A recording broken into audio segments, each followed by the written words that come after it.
आजकल लोगों को शॉर्टकट का ऐसा चस्का लग चुका है कि उन्हें ऐसा लगता है कि हर काम को बस शॉर्टकट में कर लिया जाए और उसका रिजल्ट पॉजिटिव आ जाए।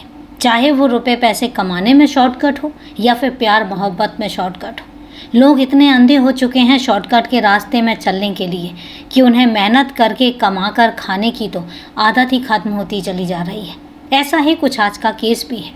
इसमें भी एक इंसान इस शॉर्टकट के चलते बलि का बकरा बन जाता है और इसके साथ क्या होता है ये हम जानेंगे पूरे विस्तार से। लेकिन उससे पहले नमस्कार दोस्तों, मैं एडवोकेट आडी आपका चैनल पर स्वागत करती हूँ और उम्मीद करती हूँ कि आप सब लोग स्वस्थ होंगे, सुरक्षित होंगे।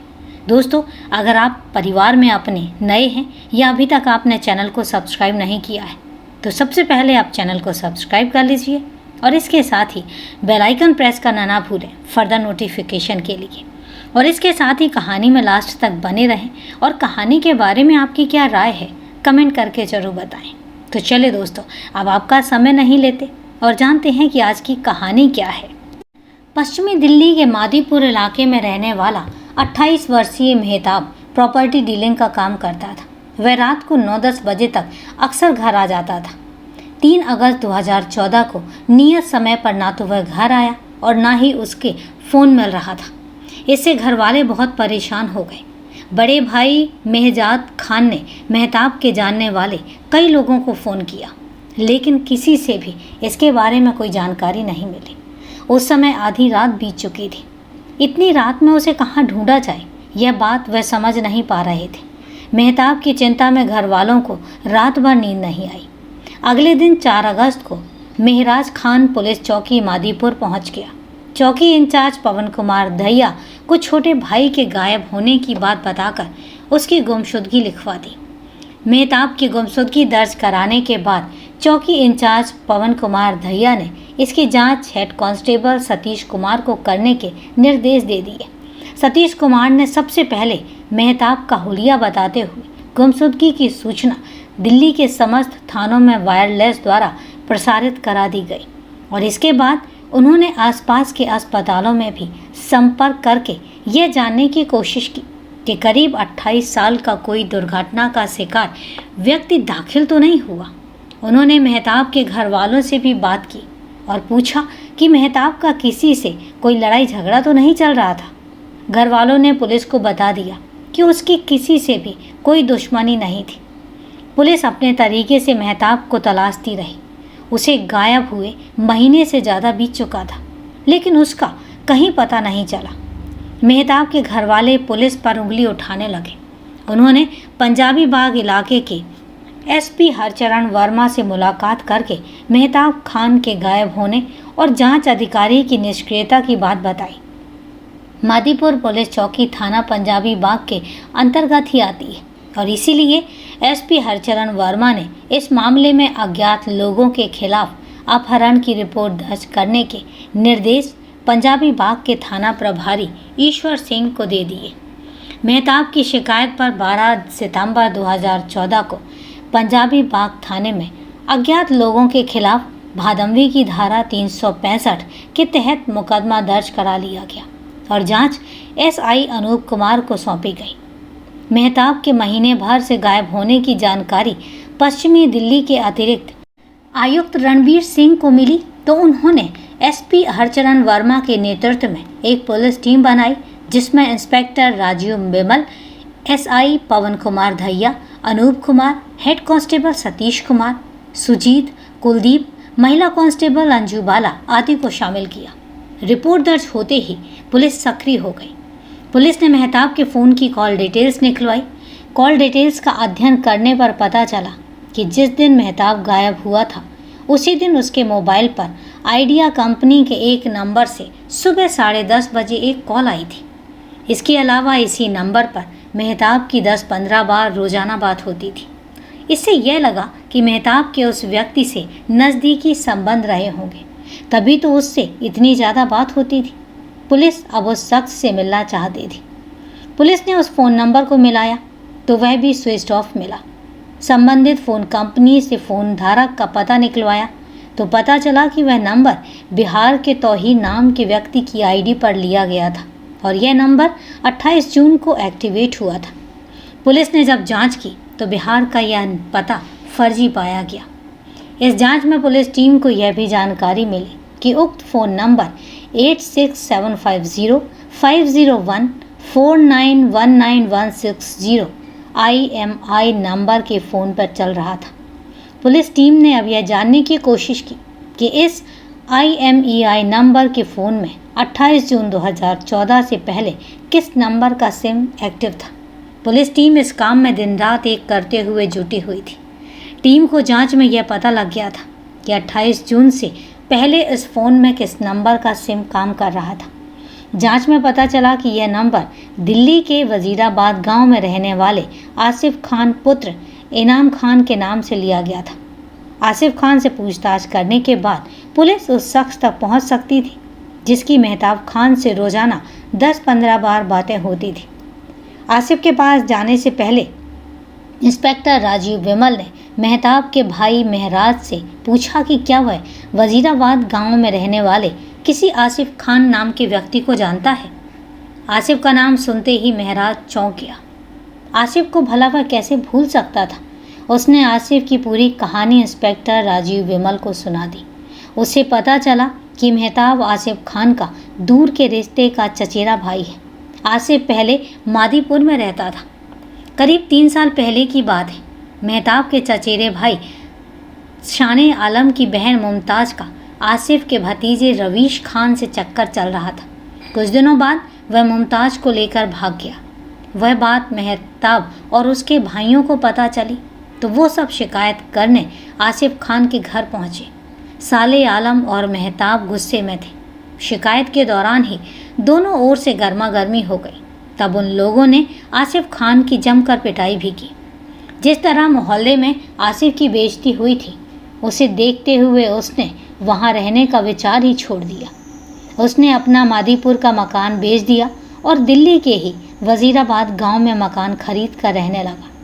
वहीं पर वह प्रॉपर्टी डीलिंग का धंधा करने लगा और तब से वह वजीराबाद में ही रह रहा था।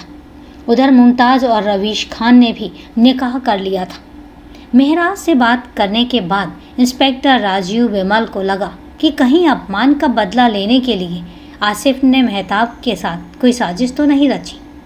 मादीपुर के चौकी इंचार्ज पवन कुमार धैया के नेतृत्व में 13 सितंबर को एक पुलिस टीम आसिफ खान के वजीराबाद गांव स्थित घर रवाना कर दी गई।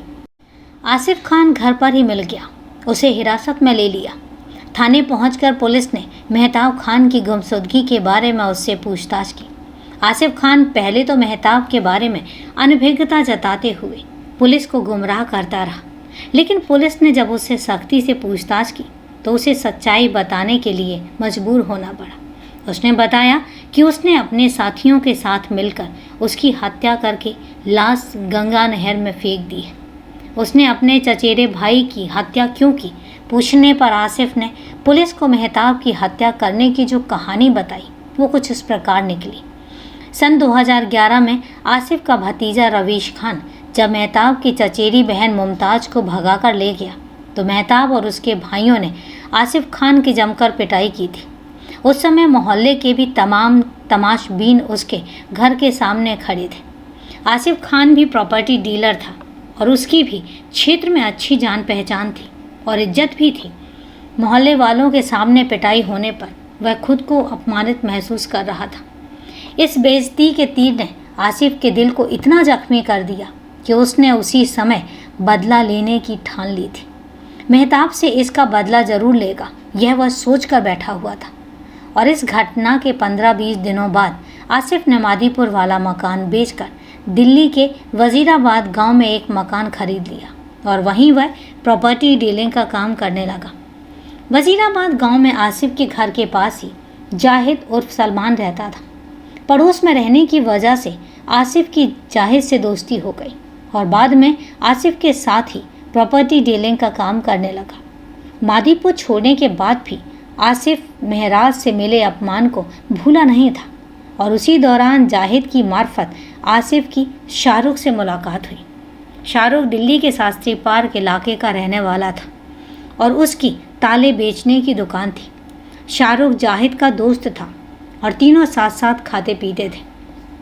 खाते पीते समय आसिफ अपने मन की टीस दोस्तों से जाहिर कर देता था। एक बार की बात है, आसिफ खजूरी खास से कार द्वारा अपने घर लौट रहा था और उसने वजीराबाद पुल के पास यमुना घाट पर एक महिला बैठी देखी। 28-30 साल की वह महिला बहुत खूबसूरत थी और वह महिला एकदम अकेली खड़ी हुई थी। उसे देखकर आसिफ अचानक रुक गया और कार को सड़क किनारे खड़ी करके उसे निहारने लगा। वहाँ खड़े खड़े यह सोचने लगा कि आखिर यह महिला नदी के घाट पर अकेली क्यों बैठी है। कुछ देर बाद आसिफ खुद ही उसके पास पहुँच गया। उसे देखकर वह महिला घबराई नहीं, बल्कि वह पानी की ओर टकटकी लगाए बैठी रही।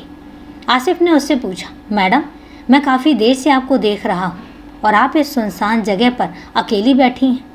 वैसे तो मुझे पूछने का कोई हक नहीं है, फिर भी मैं जानना चाहता हूँ कि आप यहाँ किस लिए बैठी हैं। मैं बहुत दुखी और परेशान हूँ, इस दुनियादारी से ऊब चुकी हूँ और इसलिए अपनी जीवन लीला खत्म करने के लिए यहाँ पर आई हूँ, वह महिला बोली। आसिफ खान समझ गया कि वह महिला खुदकुशी करने आई है। वह उसे समझाते हुए बोला, मैडम, खुदकुशी किसी समस्या का समाधान नहीं है। जिंदगी में तमाम तरह की समस्याएं आती हैं, तो ऐसा नहीं है कि हम समस्याओं का हल ढूंढने के बजाय आत्महत्या का रास्ता अपनाएं।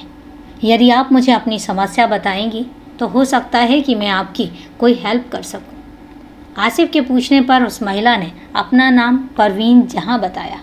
उसने बताया कि करीब 3 साल पहले उसके पति की मौत हो गई थी और उसके पास एक बेटा और एक बेटी है, जिन्हें वह भजनपुरा में अपनी एक जानकार के पास छोड़कर आई है। पति के मरने के बाद जैसे तैसे करके वह अपना और बच्चों का पेट भर रही है, लेकिन अब उसके सामने भूखों मरने की हालत हो गई है। आसिफ ने परवीन को समझा बुझाकर कार में बिठाया और अपने घर ले गया। पति के साथ एक अनजान महिला को देखकर आसिफ की पत्नी चौंक गई। उसने पति से पूछा तो आसिफ ने उसे परवीन की सच्चाई बता दी। सबसे पहले आसिफ ने परवीन को खाना खिलाया और बाद में उसे भजनपुरा छोड़ आया। उस समय उसने परवीन को खर्चे आदि के लिए 1000 रुपये भी दे दिए। परवीन तो अपनी जीवन लीला समाप्त करने ही जा रही थी। एक अनजान आदमी ने उसे बचाकर एक नई जिंदगी दी। आसिफ की इस दरियादली की वह तहे दिल से शुक्रगुजार थी। आसिफ की परवीन जहाँ से हमदर्दी तो थी ही, इसके अलावा वह उसकी खूबसूरती पर फिदा भी हो गया था और इसलिए वह उससे नज़दीकी बनाना चाहता था। आसिफ को परवीन के ठिकाने का पता लग चुका था, इसलिए वह समय निकालकर उससे मुलाकात करने लगा। उधर परवीन भी बेसहारा थी और उसका झुकाव भी आसिफ की तरफ बढ़ता गया। नतीजतन दोनों के बीच शारीरिक संबंध बन गए। वह परवीन को आर्थिक सहयोग करता था। भजनपुरा वाले कमरे पर आसिफ परवीन से चोरी छिपे ही मिल पाता था। वह अब ऐसा ठिकाना ढूंढने लगा जहां उससे मिलने में असुविधा ना हो। यही सोचकर आसिफ ने परवीन को शास्त्री पार्क की गली नंबर 2 में एक कमरा किराए पर दिलवा दिया, जहां वह अपने दोनों बच्चों के साथ रहने लगी। कमरे का किराया और परवीन के घर का खर्चा आसिफ ही उठाता था। शास्त्री पार्क के कमरे में आसिफ और परवीन की रासलीला बिना किसी डर के चलने लगी। आसिफ खान को मादीपुर से वजीराबाद आए हुए 3 साल बीत चुके थे, लेकिन मेहताब और उसके भाइयों द्वारा की गई पिटाई को वह भूला नहीं था। जब भी वह उस घटना को याद करता, अपमान का जख्म फिर से ताज़ा हो जाता। मादीपुर उसके यहाँ से काफ़ी दूर था। अब वह कोई ऐसा जरिया ढूंढने लगा जिससे मेहताब उसकी मन मुताबिक जगह पर आ जाए, जहाँ पर उसे अच्छे तरीके से सबक सिखाया जाए। इस काम के लिए उसे परवीन जहाँ ही सही लगी। उसे विश्वास था कि परवीन उसके बताए किसी काम को करने से मना नहीं करेगी। इस साल जुलाई के महीने में उसने मेहताब से बदला लेने की बात परवीन जहाँ को बताई। तब परवीन ने उसे भरोसा दिया कि वह हर तरह से उसकी सहायता करने को तैयार है। परवीन की बात सुनकर आसिफ ने एक योजना बनाई। योजना के अनुसार उसने बिहार के तौहीर नाम के व्यक्ति के नाम पर बने फर्जी वोटर आईडी से आइडिया कंपनी का सिम कार्ड ले लिया। वह कार्ड अपने मोबाइल फ़ोन में डालकर परवीन को दे दिया। इसके अलावा उसने अपने दुश्मन मेहताब का फ़ोन नंबर उसे देते हुए कहा कि वह किसी तरीके से मेहताब को अपने रूप जाल में फांस ले, और इसके लिए उसने परवीन को 5000 रुपये भी दिए। परवीन के लिए यह काम बहुत आसान था। उसने अगले ही दिन दोपहर के समय मेहताब को मिस्ड कॉल की। मेहताब उस समय खाली बैठा था। बात शुरू हुई तो मेहताब को भी परवीन की बातों में दिलचस्पी आने लगी। उसे उसकी बातें अच्छी लगने लगी। अगले दिन रात के समय परवीन जहां ने मेहताब को फिर फ़ोन किया। चूँकि दोनों का परिचय तो हो चुका था, लेकिन इधर उधर की बातें करते हुए परवीन बातों का दायरा बढ़ाने लगी। मेहताब भी अविवाहित था और वह उसकी बातों के आधार पर ही उसके रूप सौंदर्य की कल्पना करने लगा और इस तरह दोनों के बीच में अब रोज़ाना बातें होने लगी। परवीन उससे जल्द मुलाकात कर अपने हुस्न का दीदार करा देना चाहती थी। इसलिए एक दिन उन्होंने पंजाबी बाग मेट्रो स्टेशन पर मिलने का प्रोग्राम बनाया। मेहताब मादीपुर से पंजाबी बाग मेट्रो स्टेशन के गेट नंबर 1 पर पहुंच चुका था। वहां पहुंचने पर उसे कोई महिला दिखाई नहीं दी। वह इधर उधर देखने लगा कि कहीं परवीन आड़ में तो नहीं खड़ी है। इधर उधर नज़र दौड़ाने के बाद वह नहीं दिखी तो उसने परवीन को फ़ोन किया। परवीन ने बताया कि वह अभी रास्ते में ही है और 5 मिनट में पंजाबी बाग पहुंच जाएगी। मेहताब वहीं पर खड़ा परवीन का बड़ी बेसब्री से इंतज़ार करने लगा। वह मन ही मन सोच रहा था कि पता नहीं परवीन कैसी शक्ल सूरत की होगी। कुछ देर बाद उसे मेट्रो स्टेशन से उतरकर एक महिला आती हुई दिखाई दी, जो गेट नंबर 1 की सीढ़ियों के पास आकर रुक गई। कढ़ाईदार जामुनी रंग का सूट पहने वह महिला बहुत सुंदर थी। अब मेहताब सोचने लगा कि पता नहीं यह परवीन है या कोई और है। पुष्टि करने के लिए उसने उसी समय अपने फ़ोन से परवीन का नंबर मिलाया। घंटी बजने के बाद उस महिला ने अपने हाथ में थामे छोटे पर्स से मोबाइल निकाला और बात करने लगी। यह देखकर मेहताब खुश हो गया, क्योंकि परवीन की जैसी कल्पना उसने अपने दिमाग में की थी वह उससे कहीं ज़्यादा खूबसूरत निकली और दोनों एक दूसरे को देखकर मुस्कुरा पड़े। वहाँ कुछ देर बात करने के बाद मेहताब उसे पंजाबी बाग के एक रेस्टोरेंट में ले गया। वहाँ उसने उसकी खूब खातिरदारी की। पहली मुलाकात से दोनों ही खुश थे और दोनों ने वहाँ खूब बातें भी की। इसके बाद परवीन वहाँ से मेट्रो द्वारा घर लौट गई। मेहताब से मिलने के बाद परवीन को विश्वास हो गया था कि वह अपने मकसद में सफल हो जाएगी। घर लौटने के बाद उसने आसिफ को सारी बातें बताई। परवीन जहाँ से मिलने के बाद मेहताब के दिल की धड़कनें और तेज हो गई। अब तो जब भी उसे फुर्सत होती वह परवीन जहाँ का नंबर मिला देता और फिर उनकी काफ़ी देर तक बातें होती रहती। इस तरह दिन में कई कई बार उस नंबर पर वो बातें करने लगे। उनके बीच बातों का दायरा बढ़ता गया। वे एकांत में भी मिलने लगे और जिससे उनके बीच की दूरियां भी मिट गईं, यानी उनके बीच शारीरिक संबंध बन गए। इसके बाद उनके बीच का यह सिलसिला बस अक्सर चलने लगा। परवीन ने अपने हुस्न के जाल में मेहताब को पूरे तरीके से काबू कर लिया था। मेहताब को यह पता नहीं था कि परवीन का असली मकसद क्या है। वह उसे अपनी प्रेमिका समझता था। जुलाई 2014 के अंतिम सप्ताह में परवीन ने आसिफ से कहा, मछली जाल में फंस चुकी है, अब यह बताओ कि उसका शिकार कब और कहाँ करना है। परवीन, अभी 29 जुलाई को ईद है। ऐसा करते हैं कि ईद के बाद तुम उसे शास्त्री पार्क मेट्रो स्टेशन ले आना और वहाँ से हम उसे कहीं और ले जाएंगे, आसिफ ने उसे बताया। आसिफ खान ने मेहताब से बदला लेने की पूरी योजना बना ली थी। योजना में उसने अपने दोस्त जाहिद और सलमान और शाहरुख को भी शामिल कर लिया था। 3 अगस्त 2014 को योजना के अनुसार परवीन जहां ने मेहताब को सुबह 10 बजे फ़ोन करके शास्त्री पार्क मेट्रो स्टेशन पर मिलने के लिए बुलाया। मेहताब उससे मिलने के लिए तैयार हो गया। उसने कहा कि वह 1-1:30 बजे तक शास्त्री पार्क मेट्रो स्टेशन पहुंच जाएगा।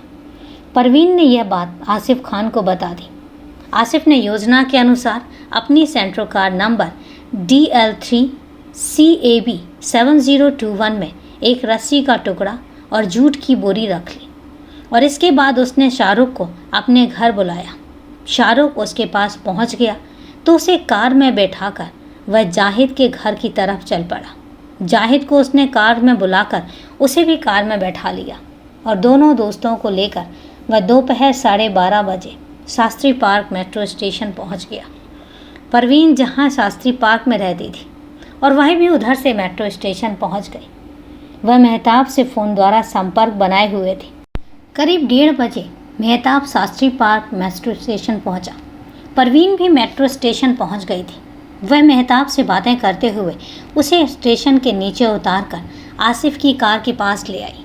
जैसे ही मेहताब कार के नज़दीक पहुंचा, जाहिद और शाहरुख ने उसे कार में खींच लिया और उसका मुंह दबोच लिया। फिर तमंचा दिखाकर उसे चुप रहने को कहा। आसिफ ने तुरंत कार चला दी। इससे पहले उसने परवीन का मोबाइल अपने पास रख लिया था। वह तेज़ गति से कार चलाता हुआ मेरठ की तरफ निकल गया। रास्ते में शाहरुख और जाहिद ने मेहताब की बहुत पिटाई की।